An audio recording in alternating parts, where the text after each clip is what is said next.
We've reached some of the coldest months here in Manitoba. What we do here in Manitoba to keep warm and to gear up for Festival is to cook some of our favorite rustic meals. So today I'm going to teach you a few recipes. I'm going to start off with tourtière, a little bit of classic French-Canadian pea soup, and then I'll also teach you a relish that we'll put on top of the tourtière as a perfect complement to that dish. One thing about cooking over an open fire, you always got to rotate your coals. Make sure that they're in the right place so you can get the nice heat on your pans. The perfect temperature for cooking over a fire, to figure out your temperature, would actually be just to drop a little bit of water in it. If your beads of water actually are cohesive and they kind of bounce around the pan, that's how you know your pan's at the right temperature. If it starts to evaporate, you're not quite there yet. So you just want it to bead in the pan. When making a tourtière, you want to start with your onions and your mushrooms. So we'll get started by dicing up an onion. You want to do a nice fine dice on your onion. Discard any of the outer shell of the onion. Just throw it in the garbage. You don't really need it unless you're using it for stock. And I like to go 1 onion per about 2 kgs worth of beef and pork. So when you're dicing your onion, always start by feathering. You want to feather your onion before you actually slice it or cut it into chunks, chop it up. It just helps it with unicity in the size of your dice. Just going to grab my mushrooms here, and we're going to be using canola oil today. Canola oil is a high temp cooking oil, so you get a nice color on those vegetables. Just move over to the fire here. Now start by putting in a little bit of canola oil. And then you're going to want to add your mushrooms. See that nice sizzle, that sound that you're getting there? That's how you know you're at temperature. And you can add your onions.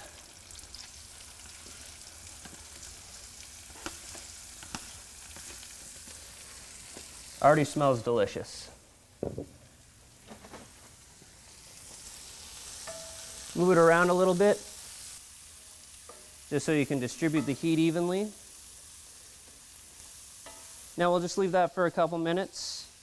Let those onions sweat down. Those onions and mushrooms are looking really nice right now. You get this nice aroma of cooked mushrooms in the room, and the nice smell of the wood burning on the fire, still sizzling away. We chose canola oil here because what you get with canola oil is a really high temp cooking oil. It's really good for sauteing. It really sweats out your onions and your mushrooms very well, as opposed to an oil like olive oil that's not as high temp, or a coconut oil. They'll start to burn. You want to avoid that burn. It gives you astringent flavors. And those are things that you want to avoid when cooking tourtière or any other dish, really. It's really starting to smell nice in here. You can smell the onions cooking, the mushrooms cooking away. We're almost ready to add our beef. Not quite yet. We'll give it another couple minutes. In the meantime, we can get our onions cut up for our pea soup, and then we can start on our relish. We'll start on our pea soup. Start by dicing up an onion. So let me just grab my cutting board here. Again, when we're cutting up this onion, we want to dice it nice and fine, so we're going to feather the onion first so that we can get a really nice fine dice on it.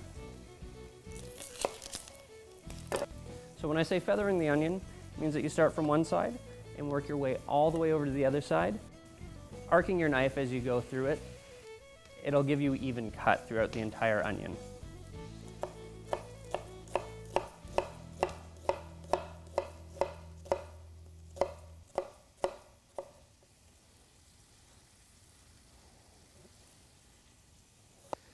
We're going to head on over to the fire there. We're going to add some oil to the pot, add our onions, and add our ham hock.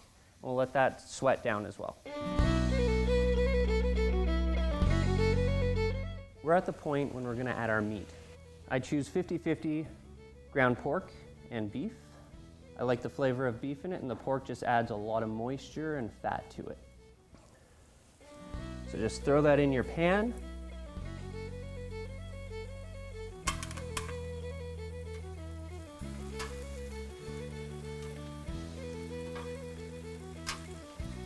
And we'll let that cook down until about 80%, and we'll add our potatoes to it.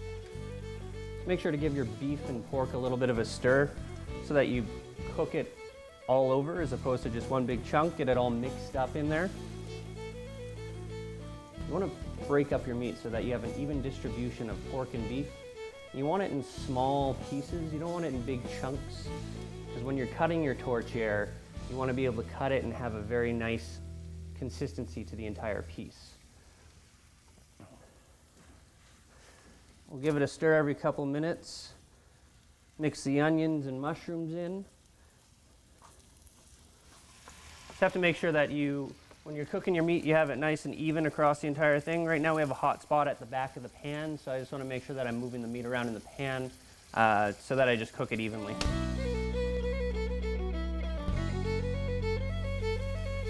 We're going to head on over to the fire. We're going to sweat down our onions in some canola oil again, and we're going to add our ham hock. It'll give it that nice smoky flavor that we're looking for in the pea soup. Just adding the oil to the pot. It's at perfect temperature. Get our onions in there. You'll hear a nice sizzle. That's how we know it's there. And we can throw in our ham hock. And just push that right back in there. So our meat is looking nice now. It's about 80% done. We're about ready to add our diced potatoes to it. Just give it a little stir just to make sure that it's nice and cooked through. Yeah, we're right there. Break up those big pieces in there. And we're about ready to add our potatoes. So I'll just start dicing those up. And we'll add our seasoning, our spices, and our meat's almost done. Okay, we're going to start dicing our potatoes for the tourtière now. You want a relatively small cut on your potatoes so they cook through evenly. And they should only cook for about 10 minutes in the meat, and then we'll add them to our tourtière. Now the trick is when cutting up a potato is to take off a couple pieces and then turn it onto the flat side. That way the potato doesn't roll on you when you get to the smaller end and you don't end up cutting your finger. It's just safety precautions, you know? So now that our potatoes all diced up, we'll add it into our tourtière meat. It should only take about 10 minutes to cook, and then our tourtière meat will get seasoned. I like to use about 2% salt to the weight of the tourtière. So this is our spice mixture. This spice mixture, like I said, consists of cinnamon, cloves, nutmeg, a little bit of pepper, coriander, and then just some regular sea salt. Add that into the meat. Get your seasoning in there. And a good pinch of salt here. So the salt is going to bring out a lot of the flavor in the meats. The spices, they give you this very aromatic smell to it. Now, part of eating is not just tasting the food, it's actually smelling it. And that's what's going to give you that great warm feeling when you're eating the tourtière. Our meat's done for our tourtière, so let's get that meat off the fire and we'll get started on our relish. So in our relish, we're going to put white vinegar, water, some sugar, concassed tomatoes. Now, concassed is really just a fancy way of saying tomatoes that have been cooked to the point where you can peel the skin and seed them. You really don't want any of that skin in there. It gives it an off chew, so you just want to have the flesh of the tomato. Okay, we're going to start by adding our vinegar and water, putting in our sugar, our onions, our concassed tomatoes, pinch of salt. You're going to let that just slowly simmer down. So to let it simmer, you just want it on a medium heat. Just it gets a small roll to it. It'll cook down your onions, but it'll be enough not to change the texture of the tomato too much. Okay, once you've given that a stir, you can pretty much leave it, let it simmer for a little bit. If you notice that it's getting more of a rolling boil, move it away from the heat and just stir it again. You just don't want it to burn to the bottom. It shouldn't though because of the moisture content, but just be careful and give it a little stir again.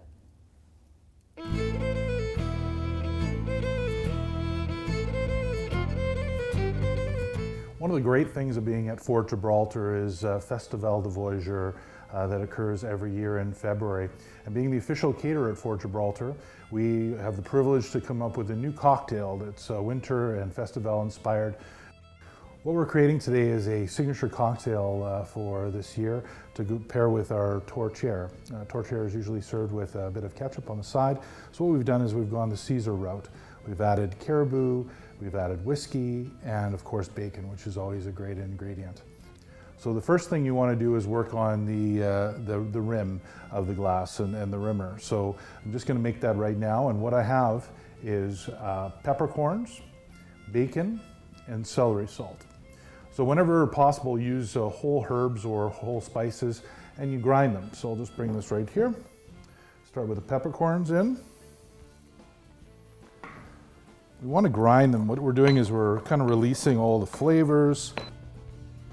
Next we have the bacon. So for the bacon, what we've done is we had raw applewood smoked bacon. We cooked it at a low temperature till it was dried into dried bacon, and then we just cut it with a knife here, where it's going to the mortar and pestle to mix in with the peppercorns. So we're going to grind this down quite nicely. And then we add some celery salt, which is typically what you would put on a Caesar, but you can use all different kinds of things. And once we ground it down, we're just going to sift it, just to make it, get rid of the whole peppercorns and that sort of thing. But what we have here now is the rimmer. So we just put it in with the rest of our rimmer that we've already made. And now we're ready. So usually you would use, you would add all the ingredients to the glass, but what we're going to do is we're going to do something called a rolling technique, which is really good with cocktails. What I'll do is I'll fill this, with ice. And I like stainless steel because what it does is it moves the cold flavor through the beverage and that sort of thing. So what we're going to do is we're going to take our liquor ingredients. First item is caribou.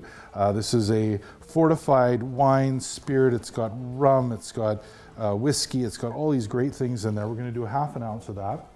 And then we're going to do a half an ounce of nice Canadian whiskey, which is in there. So we're bringing up the alcohol content in the drink a bit. Okay, so now that all the ingredients are in there, we're just going to go with the salt and pepper, and then our spices as well. Okay, so salt, you want to do about 2 or 3 little dashes of salt. And then we do the pepper, about the same, a little less, because we've got a lot of pepper on the rim there. Now, with Leon Parents, that's the spiciness. So we want to go about 4, because it's nice to have a little spicy. And then the Tabasco is the hot in the drink. So depending on what you want, usually 2 to 3 drops is good for there. So then next is the clamato. Now clamato is a mixture of tomato juice and clam juice. And it's something that is very Canadian. If you go into the States and order a Caesar, they'll know it as a Bloody Mary without the clam juice. Now we're into the rolling technique, which is basically moving the cocktail from glass to glass.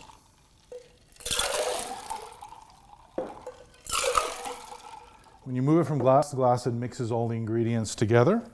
Next, we want to just keep the ice in the container, and there we have a Caesar.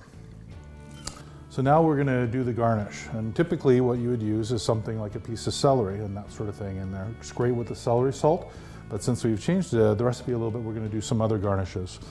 You always want to use a straw, in case you want to sip through the straw and have that kind of experience. Next is green bean. This is a pickled green bean.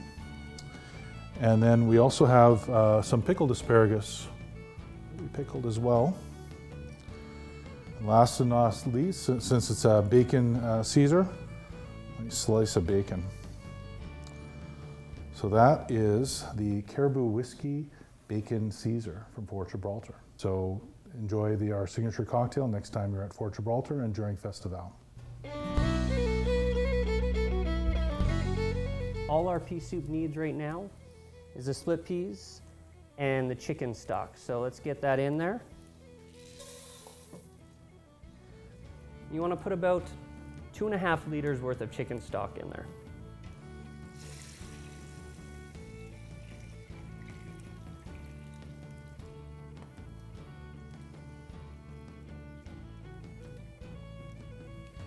I like to use chicken stock because it tends to be the most neutral stock that you can have.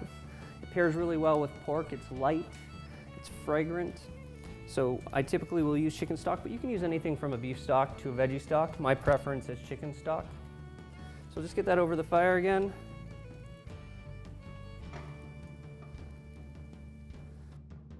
The pea soup has about 45 minutes to cook. It's going to thicken. Now you can choose at that point whether you want to actually puree this pea soup, or you can leave it nice and chunky with the peas throughout it, but you want your peas to be relatively melted down and not grainy. And you also want to remove that ham hock. Now you can choose to tear up the ham hock and put it into the soup. You can put it on top as a garnish afterwards. That's really up to you. That's all personal preference. I like to tear it up and put it on top. That's my preference. We're looking at pairing with a pea soup. Sometimes it's challenging with a hot pea soup and that sort of thing, but pea soup has some nice bacon, some earth thickness to it. So we picked a wine and a grape variety that is nice and thick and will match well with the pea soup. So we chose Pinot Blanc. Pinot Blanc is a single grape that is grown in cool climates, such as Canada and most notably Alsace in Germany. So it has a nice cool citrus, thick viscosity that comes from the thick skins of the grapes. So the two wines that we have here is the one closest to me is from Okanagan. Okanagan grows great Pinot Blanc. This is from Mission Hill. And then we also have Paul's Inc. Pinot Blanc from Alsace. Alsace region is very, very cold. It is France, but it's right next to the Germany border, so it's a nice cool climate wine. So this is the Pinot Blanc from Canada. It's got a really nice natural color to it. Some of the more expensive Pinot Blancs are aged in oak, but there's no oak aging whatsoever in this wine, and it gets its natural color from its skins. This is the Alsatian one from France. You notice a little bit lighter in color, but both great Pinot Blancs. The Canadian one has more citrus, more depth of flavor and that sort of thing, which is really, really good and fresh. The one from Alsace has a bit more of a diesel quality to it and earthiness. Depending if you wanted the Canadian version, the citrus, the fresh fruit sort of characteristics to cut through the richness of the pea soup, or you can go with the Alsatian, which has more deep, darker flavors, more viscous, more petrol to go with the earthiness of the soup. But both choices of Pinot Blanc would be great with a pea soup and to enjoy on a nice cold day.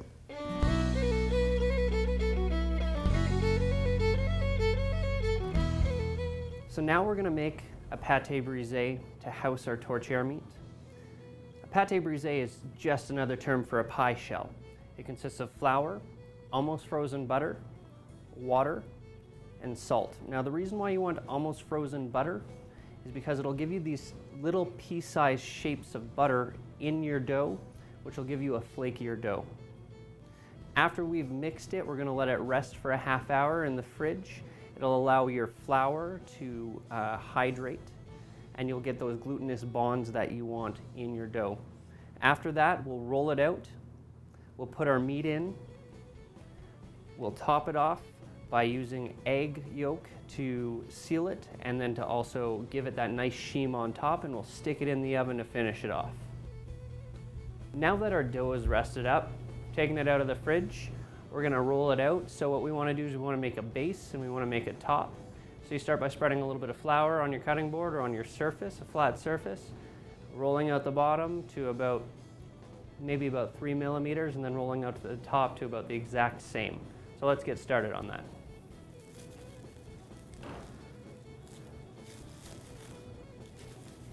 I want to break off a piece for the top. What you want is a flaky dough, so try to roll it out as fast as possible without working it too much. I like to use a springform pan when making my tortillere because it helps it release easier, and if you want to present it as a big piece of pie on a plate, or a big pie on a plate, it's easier to actually just get out the entire pie from the pan. There are certain pie shells that you can make that will use vodka as opposed to water. That'll add to your flakiness. Vodka evaporates at a faster rate than water does, thus giving you a flakier pie shell. This one here we just used water, but it's your choice. There's many recipes out there. Now that the top is finished, we're just going to finish putting together the tortillere. That means putting the meat inside, egg washing it, and we'll just get it right into the oven. Okay, now we're just going to add our meat to the tortillere.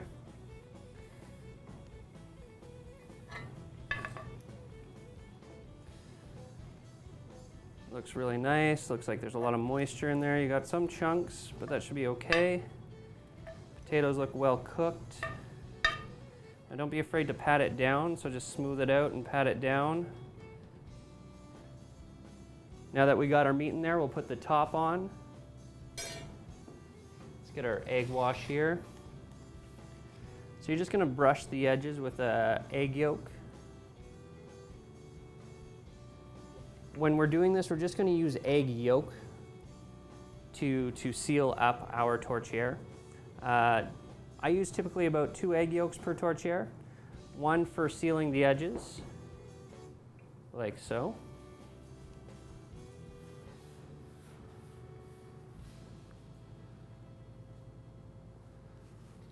And then the rest just for coating the top of the tortillere.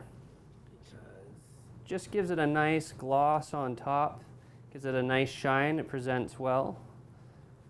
After that, we'll just give it a couple vent holes. Now you can do whatever design you want in the top, but as long as it's vented so that it doesn't explode in the oven, you're relatively good.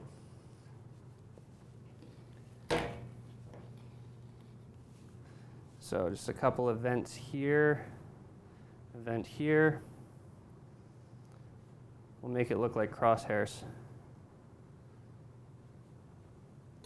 And our tortillere is ready to go into the oven. Now that we have our tortillere vented, we're going to put it into the oven. We're going to put it in at about 325 for 45 minutes. And by the time that's done, our pea soup will be ready and we'll be ready for service. So let's get this in the oven.